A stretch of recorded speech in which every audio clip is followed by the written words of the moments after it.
distance, this world looks blue and green, and the snow-capped mountains white.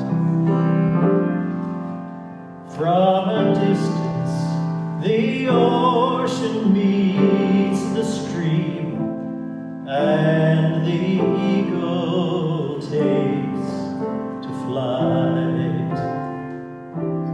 From a distance, there is harmony, and it echoes through the land. It's the voice of hope. It's the voice of peace. It's the voice of every man.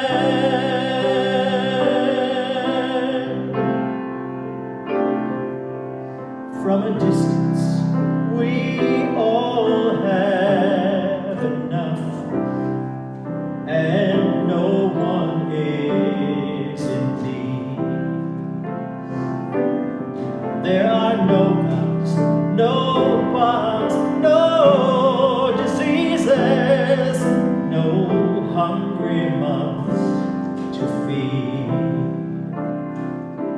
From a distance, we are instruments marching in a common band, playing songs of hope, playing songs of peace. They're the songs of every man, and God is watching us. God is watching us. God is watching us from a distance.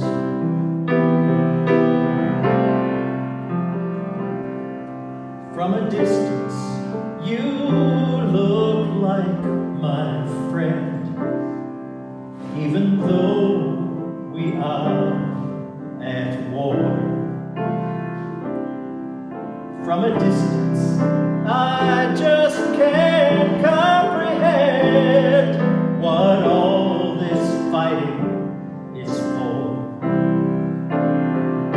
From a distance, there is harmony, and it echoes through this land. It's the hope of hopes. It's the love of loves. It's the heart of every man. And God is watching us. God is watching us. God is watching us from a distance. Oh, God is watching us. God is watching us. God is watching us from a distance. God is watching us. God is watching us. God is watching us.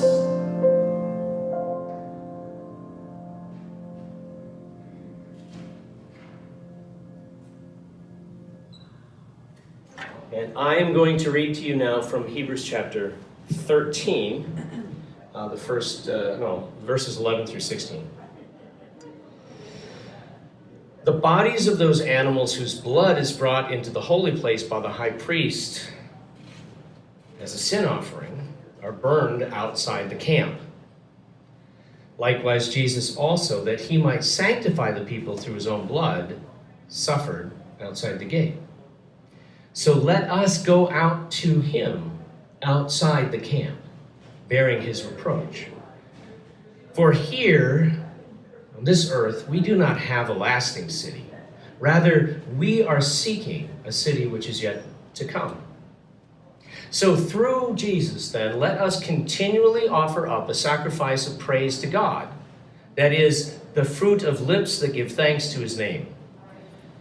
And do not neglect doing good and sharing, for with such sacrifices, God is pleased.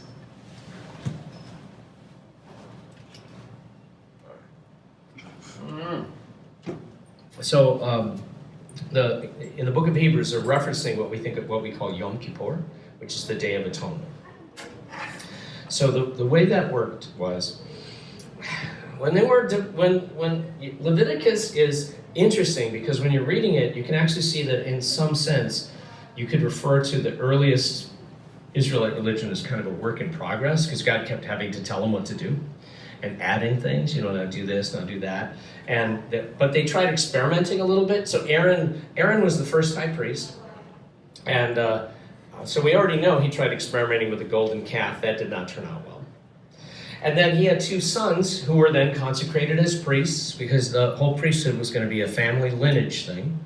And the sons decided to do a little experimenting as well, and there were industrial accidents. There were some deaths. They apparently borrowed an idea from a neighboring religious tradition, which is called the Zoroastrian tradition. Zoroastrian religion is a religion of Persia. It's been around, it's actually one of the oldest religions in the world. Fire is its symbolic element. So if you think about Christianity, if you wanted to, if without using the emblem of Christianity, the cross, if you otherwise wanted to convey Christianity, you would use water, bread, and a chalice of wine, or you might have grapes or something like that. In other words, these are the symbolic elements of our faith, baptism and Holy Communion. So for the Zoroastrians, it's fire, and so they would do things to the fire. They would put chemicals in there that would make it burn different colors and stuff like that. So the sons of Aaron decided to experiment with that a little bit. They blew themselves up. Okay, so the way the text puts it is kind of like holy sounding, and fire went forth from the altar and consumed them. But that's just a fancy way of saying they blew themselves up. So God had to come in and sort of give them more explicit instructions on what was to happen. And this is shortly after the death of these two guys. We get a description of how what's called the Day of Atonement is supposed to be done. It has a couple steps. The job of the priest is in the Holy of Holies to represent God to the people and to convey and to manage the redemption from sin. But the high priest has, his own sins. So the first thing the high priest had to do was go and sacrifice a bull, and then the bull, the body of the bull would be burnt up, and the blood would be brought into the sanctuary. After the priest had made atonement for his own sins, then he would do atonement for the sins of the people. And this involved two goats, and they would flip a coin. I should mention it did not end well for either goat. One goat was sacrificed, its body was burned up, and the blood was carried in and offered at the altar. And the other goat, the high priest would speak the sins of the people over that goat. And then they would take the goat out into the wilderness, and that goat would symbolically carry the sins of the people away from the people out into the wilderness. That goat is called the scapegoat. By the way, a domesticated goat in the wilderness did not last long. So we're not, like I say, it did not end well for either goat. The thing that is the writer of the book of Hebrews wants to pick up on is this idea that all of this happens outside the camp. The blood from the sacrifice is brought inside the camp into the Holy of Holies, but the sacrifice itself is done outside. And the burning of the bodies is done out. It's all outside the camp. So you have to picture the Israelites have the tabernacle in the center, and around that are all of the tribes all encamped together, and outside that whole encampment is where this stuff is being done. So when the tabernacle is no longer used, have been replaced by the temple, it came to be understood during the temple, both first and second temple era, that the boundaries of the camp now were the walls of Jerusalem. And we know this from archaeology because there were rules that were observed by certain groups that you couldn't go to the bathroom within the precincts of the camp when the camp was sanctified, when the altar was up. And so archaeologically, they found the bathrooms that they would have to go to outside the walls of the camp. So we know that that's how they were viewing things, archaeological support for this viewpoint. But we also see that it clearly from the book of Hebrews that that's how they thought. So the writer of the book of Hebrews is making this comparison. He's comparing the fact that just like these sacrifices, the animal sacrifices are done outside the camp, so Jesus' sacrifice occurs outside the camp. And this is part of the ongoing story throughout the book of Hebrews, where the writer of the book of Hebrews wants to make a few points. First, Jesus is the high priest.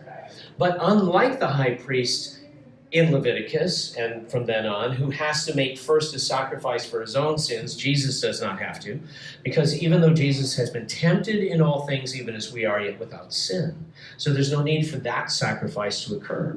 And as a result, Jesus is not only the high priest, but he is also the sacrificial lamb. He's the one whose shed blood is offered at the altar. He's the one whose shed blood is the atonement. And so, like the sacrificed animals, this has to occur outside the camp. So that's the backstory here. That's the imagery and metaphor and thinking that the writer of the book of Hebrews is working on. I think you probably had this experience, right? You're the new kid in town, and you sit down at the table with everyone else, and they're eating lunch, and they all know each other, and they don't know you, and they don't talk to you. Have you ever had that experience? Yeah. To be the outsider, not to be one of the cool kids. I've done that a lot in my life. I was never one of the cool kids. And when I came to Wisconsin as a pastor, I came from, having been a Baptist and being in Minnesota, and I come into my first group of clergy, and we're being ordained deacons. So that's back in the old days, we were ordained deacons, and then a couple years later we would be ordained elders. So this is my class of deacons. So I hear all these guys. I think I don't remember if it was all guys in 84 or if there were some women in the group too. This gives you an idea of just how much of an outsider I was. You see, they were still all in seminary. I was out of seminary already, but back in those days, you got ordained a deacon after your second year of seminary. And then during your last year of school, you were doing like student pastorates and stuff like that, and then you would come out and they'd send you to a church. So I was already out of seminary, I already was serving in a church, and here are all of these people who all know each other well. I mean, they're like, hey, how you doing, man? It's good to see you. Well, they're talking about classes and teachers and stuff, and they know each other's families because they all live together at the seminary, and then there's me, the outsider. And it was always, I would go every year to annual conference, and I'd be like, nobody knows me. This is, I'm just, what am I going to do? And eventually I learned, though, that if I wanted to be an insider, I had to do committee work, and so I decided it wasn't worth it. But initially, that's that really uncomfortable feeling, and so we have that. And our culture likes to celebrate those cool kids, right? I mean, there's a whole thing where, did you ever, see some of these folks online, so-and-so did this today, and I'm like, who is so-and-so and why do I care? Is so-and-so a singer? No. Is so-and-so an actor who's won Emmys or Tonys or Academy Awards? No. Who is it? It's a famous person. In other words, this is a person who's famous for being famous. That'd be a good example, yeah. Yeah, people who are famous for being famous, and they don't do anything. It's just like suddenly everyone obsesses over them. They just automatically get to be the cool kids, and the rest of us are like, oh, can I want to buy the magazine with them on the cover because I'm really fascinated by it, because I want to be one? Our culture is like that. It's so interested in being part of the cool kids, being part of that world, being included, being on the inside, being one of the important ones, being one of the powerful ones. And so that's the game that gets played a lot, and it gets played over and over and over again. It gets played in politics constantly. I don't know if you've noticed that. But politicians are always vying to be on the inside of whatever group they're part of. They don't want to be excluded. They don't want to be the outcast. And so a lot of our lives and our culture is trying to figure out how we can fit in. We don't want to dress weird. We don't want to, because if you dress wrong, then you don't fit in. You don't want to wear dumb clothing. You don't want to do this. You don't want to do that. Or you do the opposite. You become like the rebel, like, I'm going to prove I don't care by being obviously trying to prove I don't care, which actually proves I do care. I'm just trying to pretend I don't care. Well, that's what happens. You guys, I don't care if you like me. You could just go home, which means I really do care, and it bothers me a lot. So this is the world we live in, a world where there's the in crowd, and we're invited to be part of the in crowd. We want to be part of the in crowd. We envy the in crowd. And then there's this problematic thing, because there's no in crowd with Jesus. Or maybe a different way to put it is, everyone with Jesus is in the in crowd. But that whole crowd is the outcast crowd. Outside the walls, outside the camp. I mean, the writer of the book of Hebrews says, let's join him outside the camp. Christianity is never supposed to be a religion of insiders. It's always the religion of the outsiders. And it's that way. Okay, so this is really an interesting thing. If you look at Old Testament development of Israelite religion over the years, one of the things you notice is that Israelite religion was intended to be a national religion. The idea was that God was going to institute a nation that followed divine law and operated according to a certain set of divine standards. And if you look at Islam has within its doctrines the exact same concept. The idea that they're supposed to create a society governed by divine law that would reflect the values of God. And that's when you hear the word caliphate, that's what a caliphate's supposed to be, an Islamic society being run according to the divine laws. So both ancient Israel and historic Islam had shared this idea. Christianity did the same thing in the Middle Ages. It kept talking about Christendom and, Christian nations and stuff like that, but that's not actually what the Bible teaches. In the New Testament, you never find that. There is no, let's create a Christian society. It doesn't exist. Christians are, by definition, the outsiders, the ones standing outside the camp, the ones enduring the reproach, being told they look funny, standing outside the camp. It's one of the reasons why I kind of like the Amish, even though I could never be Amish, for a couple of theological issues and the fact that I like my phone too much. Right? I could never give up my technology, but I was with my grandkids, 3 of my grandkids. We went to the zoo, and there was a whole group of couple of Amish families had come to the zoo, and my grandkids are like, the littlest, not my littlest grandchild, but the only granddaughter, and she's the littlest of her siblings, says to me, how come they're dressed like that? Now, she was 5, so all I said was, well, in their religion, that's one of the things they do, is they dress in very distinctive clothing. But I can tell you it's more than that. They're choosing to stand as outsiders. They're choosing to, everywhere they go, stand out as those who reject the way of the world and accept instead a way of living with Christ. And in their particular version, it's a way of simplicity based on 18th century or 17th century technology. But I like that, because every time they walk around, they're reminding us, really? Do we need all that stuff? Are these values really the values? So that's what the outsiders are supposed to do. See, outsiders see things differently. Outsiders see things we don't. This is why it gets complicated when people visit churches. It's lovely when they come to visit churches. We had visitors Sunday, and that was great. But visitors are the ones who also go, how can we do it like that? And we don't know why. Here's the story Ellen told me. I actually really like this. It's called the ham story.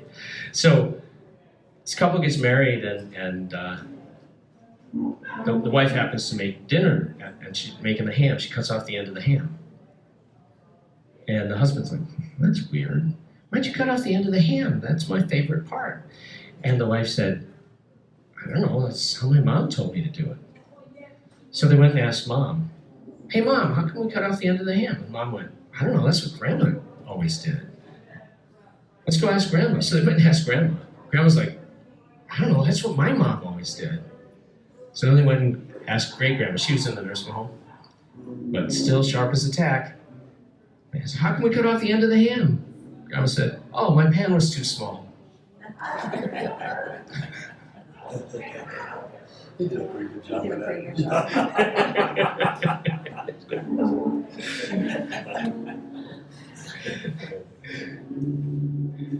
job. So the outsider's the one who asks the questions, right? The daughter, the granddaughter, the great-granddaughter never asked the question. It was the husband, the one who comes in from the outside, the newbie.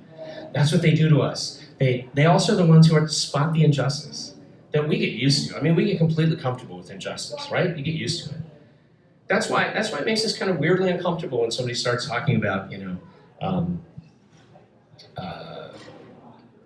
hear these groups, challenging our points of view. Someone comes into the church and says,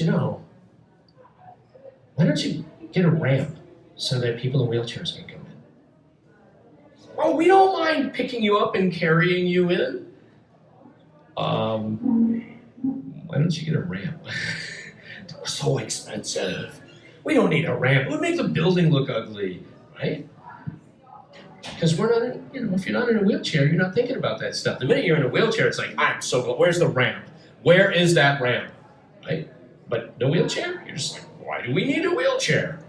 That's what the outsiders do. The outsiders spot that stuff.